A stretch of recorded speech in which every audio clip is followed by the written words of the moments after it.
Oui, bonjour, bonjour. Voilà, je veux commencer par dire ici de manière claire pour Facebook que la musique qui joue en arrière-plan, je n'ai aucun droit là-dessus. C'est une musique circonstancielle. C'est de la période de Mbanga. Voilà, je crois que le titre c'est Overdone Nambout. Bon, c'est plus ou moins à propos dans le sens de la communication qui devait être la nôtre aujourd'hui. C'est ça en fait. Donc voilà, on va, on va commencer, on va continuer un peu sur la musique en attendant que certaines personnes se connectent. Donc ici c'est voilà, c'est essentiellement pour parler de ce qui nous préoccupe tous. C'est bon voilà, où se trouve le président Paul Biya, quel est son état, à quoi faut-il s'attendre dans les jours prochains. C'est bon, enfin, c'est de ça que nous allons parler. C'est bon, enfin, faut pas s'attendre à des exclusivités ici particulièrement, mais c'est pour un peu essayer de, de remettre le point sur les i et de dire ce que nous savons et de ce qu'il est de la situation du président Paul Biya. Bon, voilà, donc je dis, on va un peu laisser s'exprimer la période de Mbanga par son âme, mais son œuvre étant immortelle, c'est pour ça que je l'ai mise ici là pour lancer un peu, enfin, comme sujet d'entame assez direct. Donc c'est Overdone. Il est important que les gens sachent ce qui se passe, la vérité, sur ce qui se passe au Cameroun. Donc voilà, c'est un peu le but. Donc voilà, si vous avez, je sais pas, je n'arrive pas à voir qui est connecté, qui ne l'est pas.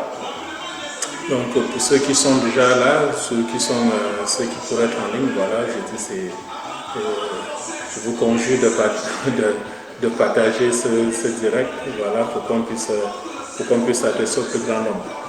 C'est ça, c'est le but. Faut pas qu'on parle dans le désert, vous voyez. C'est pas drôle. C'est pas drôle. Donc c'est bon, je crois que là nous sommes déjà à combien? C'est 3 minutes après le début de ce live. Je crois que c'est le moment d'aller droit au but.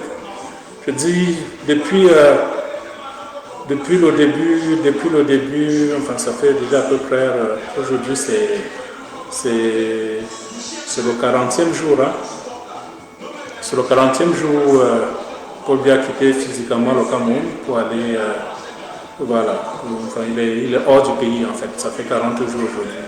Ici, il faut être un peu plus factuel. La dernière fois que lui, en tant que personne physique, s'est révélé à nous, c'était le 7 septembre. C'était le 7 septembre de cette année, c'est en Chine. Donc, on va dire que là, ça fait à peu près 33 jours qu'on l'a plus vu, de manière physique, qu'on l'a plus vu en mouvement, qu'on l'a plus vu dans un état qui puisse nous laisser penser qu'il serait toujours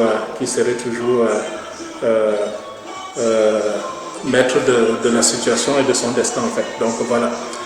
Qu'est-ce qui se passe? Où est-ce qu'il est? Bon, je mets fin à la musique là pour pouvoir m'écouter moi-même.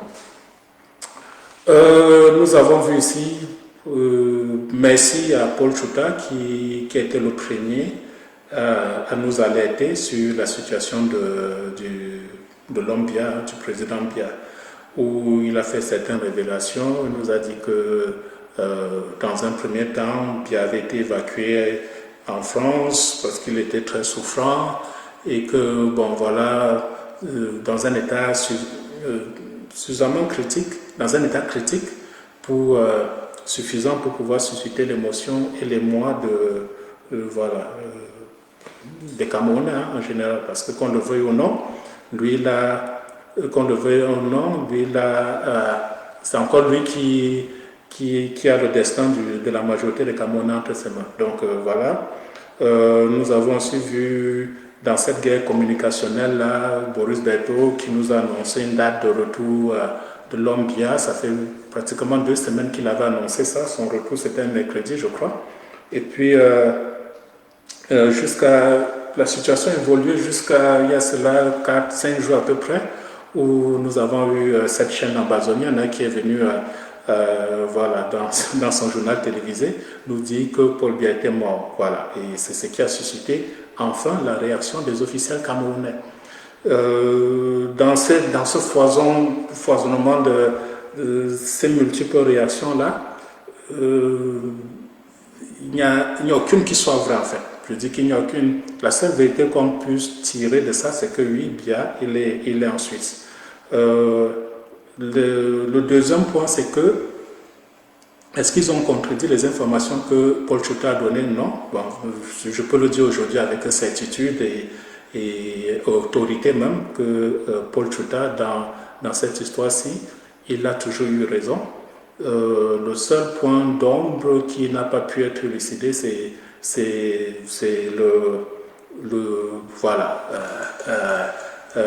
son hospitalisation sur la place parisienne. Donc, l'homme Biya, il est malade, sérieusement malade. Si on ne le voit pas, c'est parce qu'il est... À cet âge-là, je ne sais pas pourquoi est-ce que ça surprend les Camerounais qu'on dise qu'un homme de 91 ans serait malade. C'est une palissade en fait. À cet âge-là, on est malade 4 jours sur 7 par semaine. Donc, mais est-ce que s'il suffisait juste de quelque chose de banal, de routinier, pour quelqu'un de cet âge-là, personne n'en parlera en fait. Mais le problème, c'est qu'ici, il a atteint son état physique a atteint un niveau de dégradation suffisant pour que son emploi puisse s'en inquiéter et que l'information soit mise sur la place publique par différents canaux. Donc, si on revient à la réaction des officiels camerounais, pris de panique par le message qui a été diffusé sur la chaîne amazonienne annonçant la mort de Paul Biya, je crois que c'était le 4 octobre dernier, ils se sont mis, ils n'étaient pas préparés à réagir, ils n'étaient pas préparés à sortir, et chacun s'est mis justement maintenant dans une optique on s'est lancé dans une opération de course contre la montre. Et du coup, cela a eu pour conséquence de changer les plans qu'ils avaient concernant l'homme Biya. Il n'était pas question dans un premier temps qu'il retourne au Cameroun dans les jours-ci. Donc, qu'est-ce qui se passe? Les gens se sont entendus pour écouter son séjour médical. Et c'est ce qui entre en résonance avec, encore une fois de plus, avec l'information que Paul Tchouta a donnée ici, que les médecins avaient dit que, on lui conseillerait de retourner au Cameroun. Dans cet état-là, il n'y a pas de miracle qu'on puisse faire, se rentrer et puis attendre. Ça, c'est l'information que Paul Tchouta avait donnée. Mais l'entourage du président Biya, ils ne l'entendent pas. Donc, on s'est lancé dans une opération, ça tirait dans tous les sens. On a continué à forcer la voie ésotérique parce que c'est cette voie-là qui a permis à l'homme de gérer le Cameroun pendant plus de 42 ans, de se maintenir en vie, d'avoir ces multiples vies que tout le monde parle là, tout en essayant aussi d'exploiter la voie médicale au maximum. Pour la voie ésotérique, qu'est-ce que vous avez vu, qu'est-ce que vous avez constaté au Cameroun depuis qu'on a annoncé le décès de l'homme Biya? Un des accidents les plus graves, un des accidents mortels les plus graves s'est produit sur la route, comme par hasard, comme par enchantement, Yaoundé-Saint-Mélima. Nous sommes déjà dans le domaine que je vous dis ésotérique, mystique ici, là, pour essayer de récupérer des énergies pour pouvoir sauver l'homme souffrant à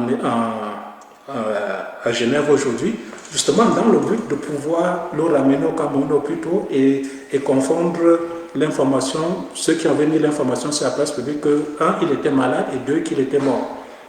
C'est dans ce sens-là que voilà, on a eu ce foisonnement d'accidents, les uns aussi mortels, sur nos routes tout récemment, là, je dis justement, c'est pour pouvoir récupérer des énergies des personnes pour les transmettre à l'Ombia.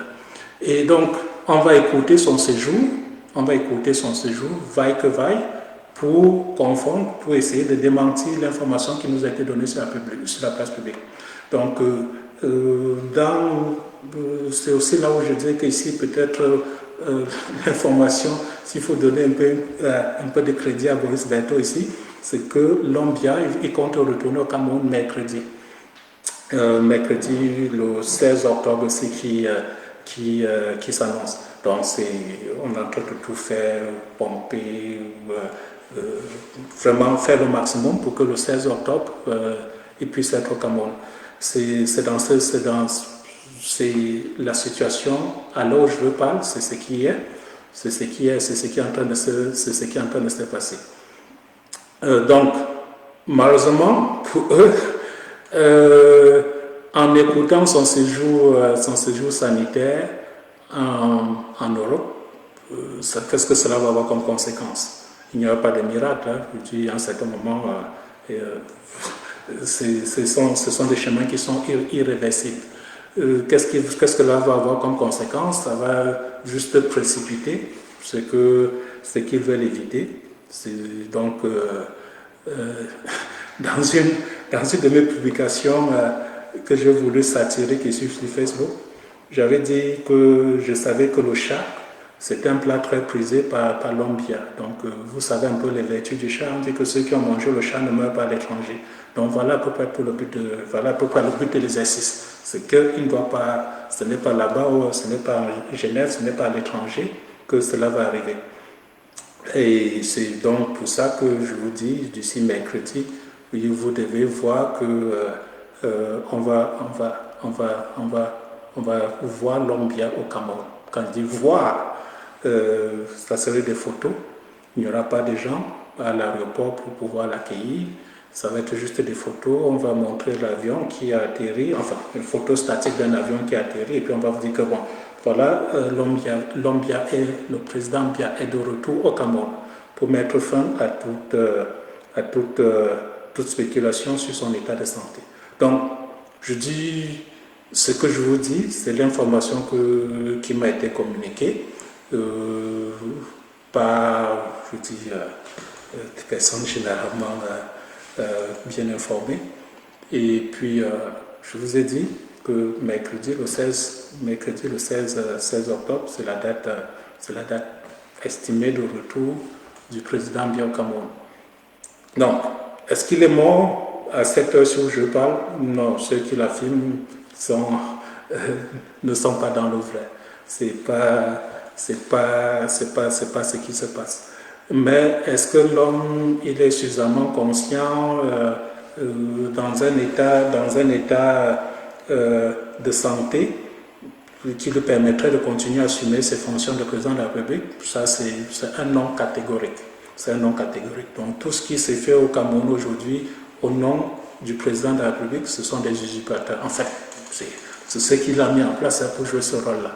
Mais ce n'est pas lui du tout qui aurait donné une quelconque instruction ou bien qui aurait signé une quelconque décision pour que quelque chose se produise au Cameroun. Donc voilà la situation en fait.